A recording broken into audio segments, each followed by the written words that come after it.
CEP 200 students, and welcome to the Spring 2020 course of Intro to the Counseling Professions. I'm going to be your instructor. My name is Dr. Gray, and the purpose of this video is to go through and just kind of take a look at the syllabus and then the tracking calendar, and then also give you some information about what's going to help you be successful in this course, talk about some of my expectations, and then the things that you can expect as a student in this course. So let's jump right in. What I have open here is I have the spring syllabus as well as the course schedule, and you should be able to find these in the, I believe it's the syllabus section within UB Learns on that left-hand bar. So let's just jump right in here. So I think the biggest thing in the beginning of the semester is really to talk about what you can expect to learn from this course. And the reason why I say it's important is because I think that a lot of students sometimes walk into this course thinking that they're going to learn things in here that we don't necessarily cover.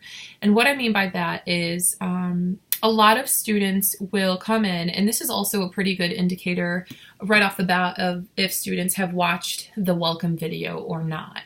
Students will, walk into their first discussion board post, or they will start their Unit 1 assignment, and when the questions come up of what are your goals for the course, or what do you hope to learn from this course, a lot of students will say that they are really eager and excited to learn about the counseling techniques that they're going to learn about in this course. So, we do not learn about counseling techniques in this course. This course is primarily dedicated to learning about the different counseling professions. So, one can say that they are a counselor, but what exactly are they specializing in? So whether that be mental health counseling, school counseling, organizational counseling, rehabilitation counseling, that kind of thing. So we will learn about basically what's required in those kinds of professions. What are the kind of work that they do? What kind of populations do they work with? What are the salaries that you can generally expect in one of those professions, and that kind of thing. So we are going to learn what is counseling, what is a counselor, what is the difference among counselors, what are the different settings, and what are the necessary credentials to become a counselor. So those are some of the different things that you can expect to learn about in this course. The other thing, there is an additional element in the course that I have really tried to work on since I redesigned this course last year. I redesigned this course in the winter of 2019. That was the first time that the new and improved course rolled out. Because when I was teaching this course before, the materials and kind of like the context in the course were very different. But nevertheless, in this version of the course, I have included a lot of supplementary materials. That is due in part because your textbook right now is not very big. I've chosen a very small textbook that really just gets to the main point of things and the information that you would need to know for that counselor. So there are a lot of supplemental materials that you will find within the unit folders, as well as TED Talks. There are quite a few TED Talks. I believe I have one in for every unit. You can probably bet on there being a TED Talk in each of the unit folders, I believe. But nevertheless, the reason why I have included those in the course is because although we don't talk about counseling techniques and really good ways to help clients that you might encounter, I wanted to really kind of get across the kinds of patients or clients that you might encounter. So for example, we in Unit 4 talk about the adverse childhood experiences studies, and the unit before that we talk about trauma-informed care. And the ACEs studies fall in line with the unit where you will be talking and learning about childhood and adolescent counselors. So the adverse childhood experiences studies generally take a look at adolescents. So I hope that I'm making myself clear, but you will, I hope, kind of get a feel for the kinds of clients and situations that you might encounter in each of the counseling professions. So that's an additional element of the course that I have received feedback from students in previous semesters that this has been very, very helpful. And I know that sometimes TED Talks can be kind of long and not very interesting, but I've done my best to really use TED Talks that I not only like myself, but that I have had really good feedback from students prior. So I hope that that is something that you like. That's usually the biggest piece of the course that students kind of give me feedback about their most favorite part of the course at the end of the semester. So moving on. We talked a little bit about the course description, the course objectives, and the content. So, like I had mentioned, you only need one textbook for this course, and that is the Sage Guide to Careers for Counseling and Clinical Practice. That is available in the bookstore, or if you want to borrow a copy from another student that like recently or, took this course in the past within the last year, or, ordered off of Amazon, rent it, whatever you want to do, that's fine. I don't, change the editions or anything like that. So it should be the same since winter of last year. So now getting into the meat of the syllabus, that first thing that everyone flips to, the course assignments and grading policy. So there are a lot of elements within this course. And I know that, students kind of sometimes will say that they feel that there is a lot of material and it's kind of heavy for an intro course. But one thing I want to remind you of right off the bat is that this is an online course, and the university does have expectations of how much work and hours that you should be doing per week for online courses. So the course right now is equivalent to if you were to be sitting in a lecture, 2-3 times a week, plus the time that it takes to do homework. So you might find that the material for this course might even be less than that. But I do want to make you aware of that, because sometimes students have said that there's a lot of work, but online classes aren't always meant to be, easy. So there are 5 different groups of assignments in the course. So the first is the unit assignments. Second is discussion board posts. The third is the quizzes. The fourth is papers and projects. And the fifth is the cumulative assignment. So let me just double check here. There's just a minor error on the syllabus, but we'll clear that up right now. So for unit assignments, these are going to be in every unit that you have. So these are worth 20 points each. And what I really look for in these assignments is that you are really reflecting the material that we're talking about, but also offering your own insight and your own thoughts on the topic. So I know it's easy to go through a unit assignment and just write 1 or 2 sentences about what you think and really directly just answering the question. You are not going to get full credit if that is something that you are used to doing. Again, given that this is an online course and we do have a lot of material coming our way, I am really looking for an insightful and in-depth response for each of the questions in each of your unit assignments. Now, that doesn't mean that you have to, email me and ask about what the, word count is or anything like that. Just give a good paragraph, address the question, use some of the material that you learned from the materials, but also explain yourself. Why are you holding that position? Why do you think it's important? Give me a little bit more information about that particular topic that the question is asking about, but also what your thoughts and your insight are, because this material can be very dry sometimes. And so although I've done my best to not make it very dry, you're going to have to really go through and really connect it to how you feel and what you're thinking about and how it may or may not connect to what you plan to do once you graduate with your bachelor's degree or the career path that you intend on going to. The next is the discussion board. So these are each worth 25 points. Now, with this, there are 3 components. Well, technically 2, but your first initial post to the prompts are worth 15 points. So again, you want to make sure that you are answering all the prompts that are requested of you. You want to make sure that you are being insightful and providing an in-depth response to, the prompt and everything like that. So again, just provide an informative, insightful, and thoughtful response to each of the discussion board prompts. Now, the other thing, you have to comment on 2 of your classmates' posts. So each of those are worth 5 points. So your initial post is worth 15 points, and then your posts to your classmates are each 5 points each. So again, when you are replying to one of your students or one of your classmates' posts, you want to make sure that you are offering something to what they are posting. So I understand that it's really easy to just make a post and say, you know, I really agree with what you're saying. Thank you for offering your insight. Like, great job.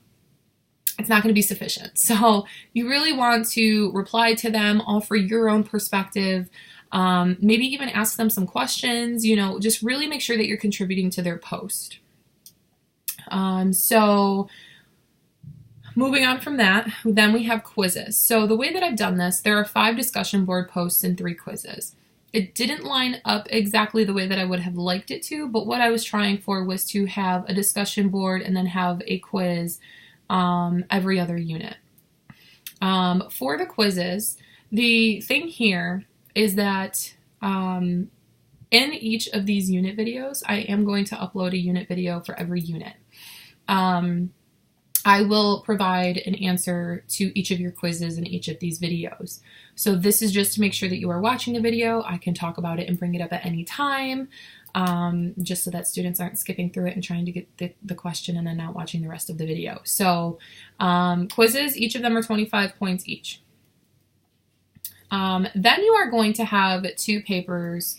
I have it listed as papers or projects, but they are, yeah, I guess one's a project, more so a project. So in this course, you have 2 components of an assignment. The first one is the resource list of professionals, and the second is the interviewing of a professional paper.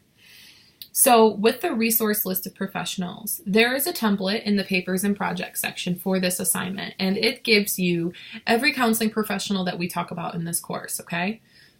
Excuse me. You are going to go through and fill out and do some research and fill out that template of the research professionals with actual professionals that are practicing under that title in your community. And then you are also not only going to submit this, you are going to post it in the discussion board. So the way that I've been doing this, I used to make students, you know, submit it as an assignment and then also submit it in the discussion board, but I can grade it right from the discussion board. So once you post it there, I'll just grade it there. But the purpose of doing this is to share this with your classmates. And in case someone is having a hard time scheduling their interview with a professional, they have, you know, 30 to 70 different students resource lists to find someone. So what I mean about having difficulty finding a professional. So the interview of a professional paper is you are actually going to seek out a professional that is practicing in your area of interest and interview them. Now, before I forget to mention this, I know I'm kind of hopping around a little bit. In the course description, I understand that it mentions that we learn about social workers. In this course, we do not learn about social work. It's nothing against the social work as a profession. It is a great profession and they do great things, but the social work realm is a lot different than the counseling realm. And what I mean by this is they have their own, you know, programs, and they have their own way of going about and getting their credentials. And they are often able to do a lot of things that counselors can do with their credentials, but that is kind of separate from what we're learning about in this course. So we will not be learning about social workers. And I think it's really important to mention this because in a lot of the resource lists of professionals, I get social workers. So when you're doing your resource list of professionals, and I will talk about this in another unit, but just to kind of get this in your brain, you should be looking for professionals who hold the credential that is necessary for that position. What I mean by that, there are a lot of counseling credentials that kind of offer for counselors to practice in different ways. So for example, if someone has their license in mental health counseling, it's not uncommon that they are serving as an addictions counselor or a rehabilitation counselor. And likewise, certified rehabilitation counselors can work in a capacity of individuals with disabilities, but they could also be addictions counselors.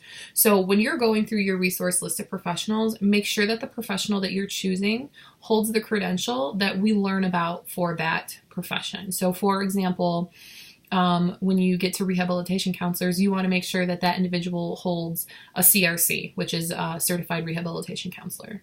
You want to make sure that the individual who is a clinical mental health counselor holds a license in mental health counseling.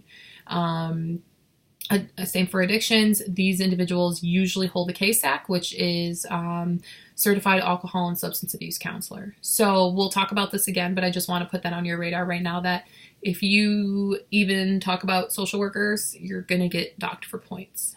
And some students last semester, unfortunately, their interview for a professional paper was not able to be counted for the full points because they interviewed a social worker. So please, please, please make sure you're watching the videos. Please make sure that you are following all of the directions.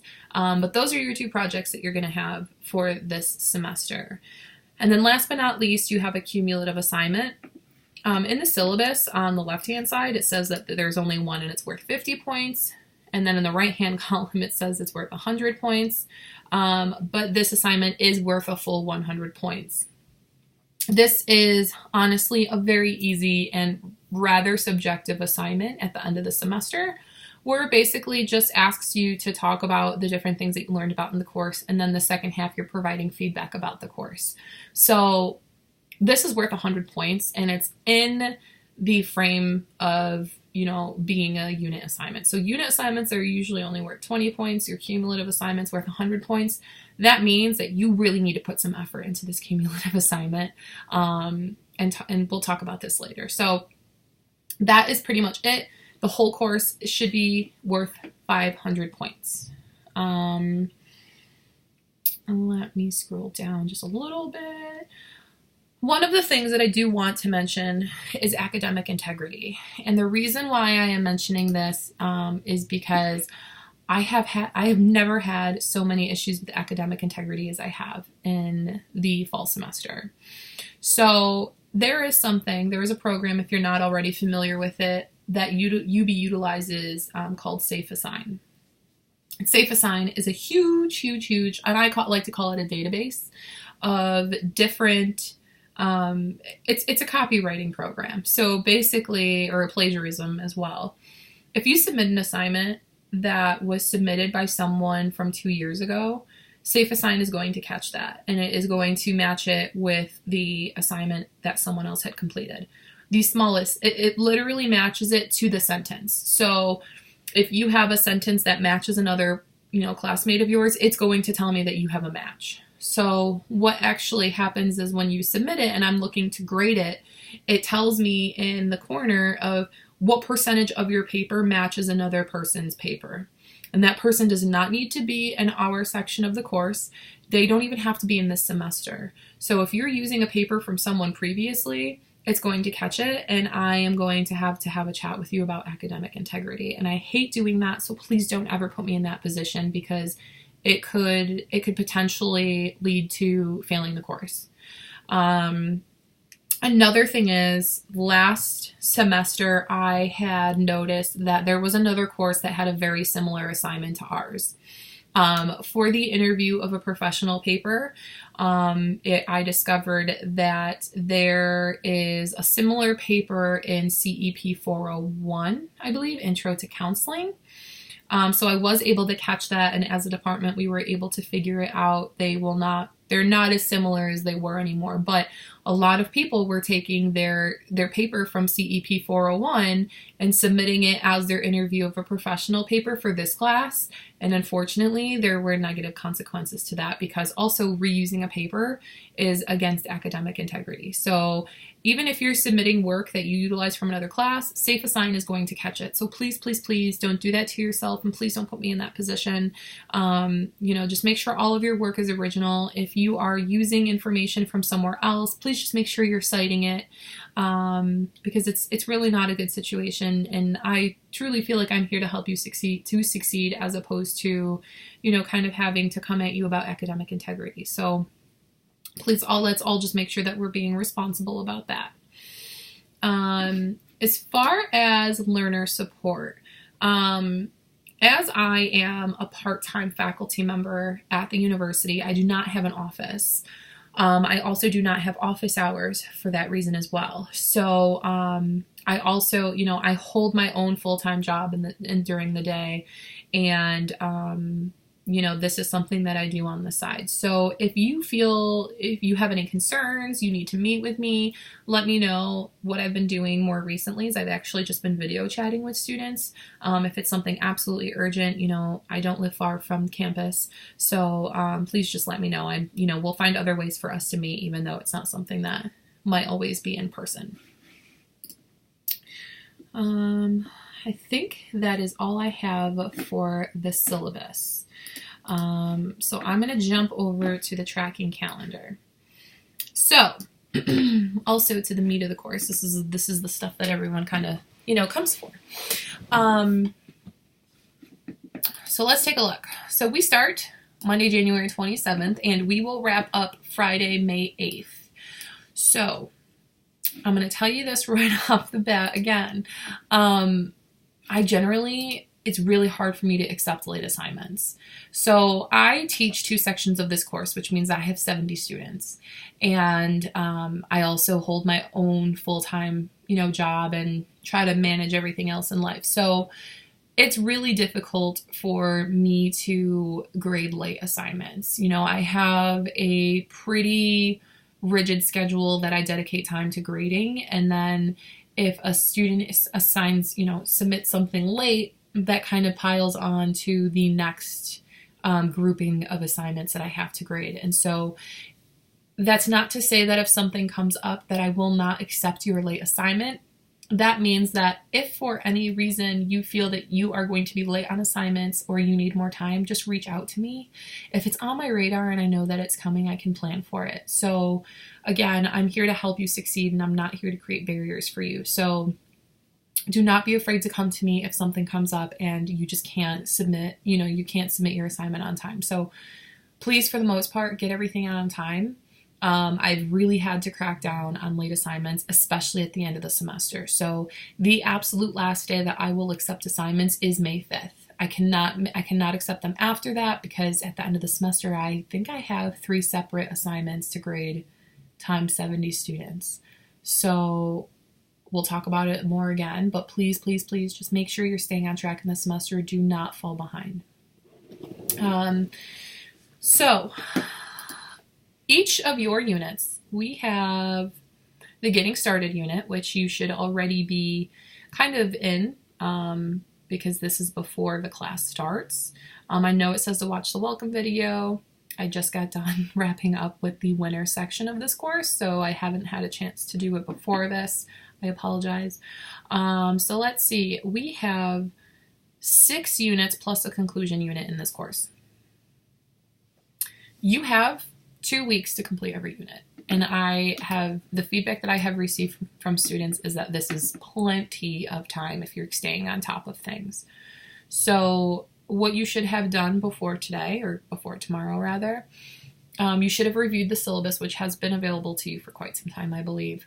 Locate and familiarize yourself with the course materials and UV Learns. Watch this video, which is just now coming up.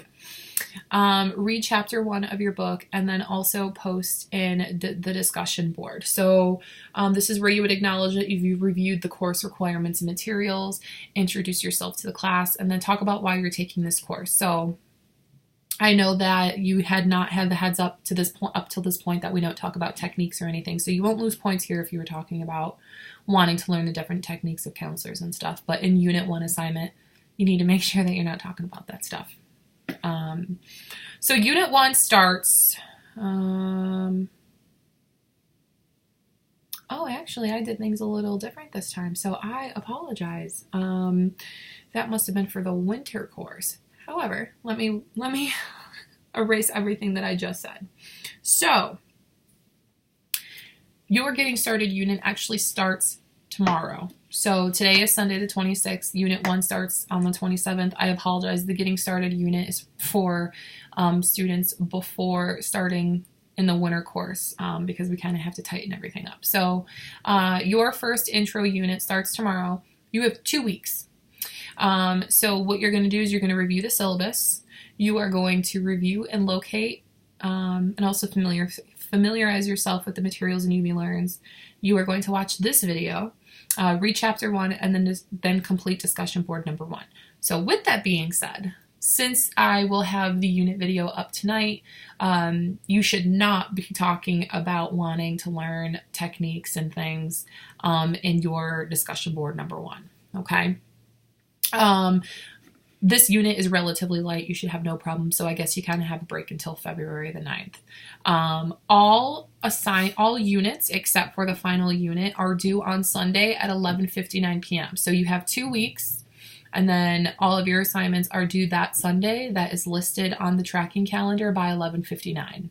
Unfortunately, your conclusion unit, with the way that the kind of the spring schedule lined up with dates, everything will be due that Friday. So you'll have your conclusion unit from May 4th and everything is due May 8th. As long as you're ahead of the game and you're working on stuff, you shouldn't have a problem. So there is a unit that kind of interferes with spring break, but because we do 2 weeks of units, you should be able to finish up the material for that before you have that week off in spring break. So it's all about how you kind of line up your schedule and when you kind of get your assignments done. So again, for the next 2 weeks, the only thing that you are responsible for reviewing the syllabus, familiarizing yourself with UB Learns, watching this video, completing chapter 1, and then doing discussion board number 1.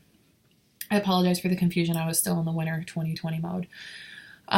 Everything is pretty straightforward. I am very type A and very organized, so this tracking calendar should be very informative. It should be all the information you need to know, and it should line up pretty well with the unit materials in UB Learns. Sometimes UB Learns likes to play tricks on me and doesn't have assignments or drop boxes available to you yet. And they make me kind of like go and re-release them every semester. So if for some reason you're not seeing a quiz, you're not seeing a drop box, shoot me an email and I'll fix it up for you. Everything usually has a pretty easy solution. I think that is it for the tracking calendar. So,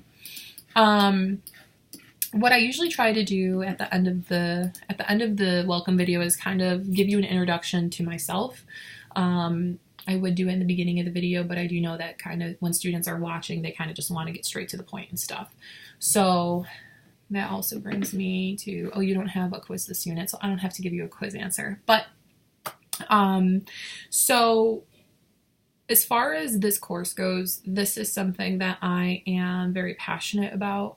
I never saw myself being an educator, but I'm very fortunate to have the opportunity to be an educator in a field of study that I'm very passionate about. Excuse me.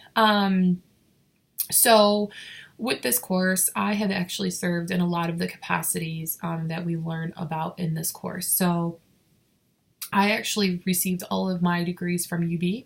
I went to nursing school for a few years, and then I realized once I got a job working with the developmentally disabled that this was a field that I really enjoyed. I'm very interested in, trauma and the experiences that people have and how this affects their lives and their brain. And so I ended up going to UB and getting my bachelor's degree in health and human services with a concentration in community health. Excuse me. After that, I did end up going and getting my master's degree in rehabilitation counseling from UB. And then once I finished that, I wanted to kind of keep going, and I ended up getting my PhD in counseling education. And in the meantime, between my master's program and my PhD program, I was able to fulfill the requirements for an individual who wanted to go and get their license in mental health counseling. So I do hold quite a few of the credentials that we will learn about in this course. The different capacities that I have worked in, I have worked with, as I had mentioned, individuals with disabilities. I have worked as a counselor in a homeless shelter with individuals with a psychiatric diagnosis, and a lot of those psychiatric diagnoses also co-occurred with addiction. So I did serve in kind of a mental health and addictions capacity there. My internships that I had done for my master's program were all done in the addictions capacity. I had, kind of interned at a methadone clinic located in the city of Buffalo, as well as a housing program for individuals with co-occurring disorders in the city of Buffalo. I have served as a counseling supervisor in a facility where we served disadvantaged youth and tried to get them the rest of their education, and kind of served in more of like a career counselor capacity, even maybe like a college counselor capacity, depending on how you looked at it. And now I am working with individuals with disabilities who are involved with the criminal justice system. So I really like to imagine that I am competent in teaching this course. I know very much about the different counseling professions, as well as the credentials that are necessary to obtain each of the positions. So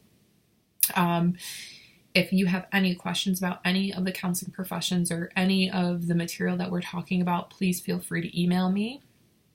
I will, answer any questions you have, and if I don't know the answer to your questions, I will lead you in the direction to where you can find them.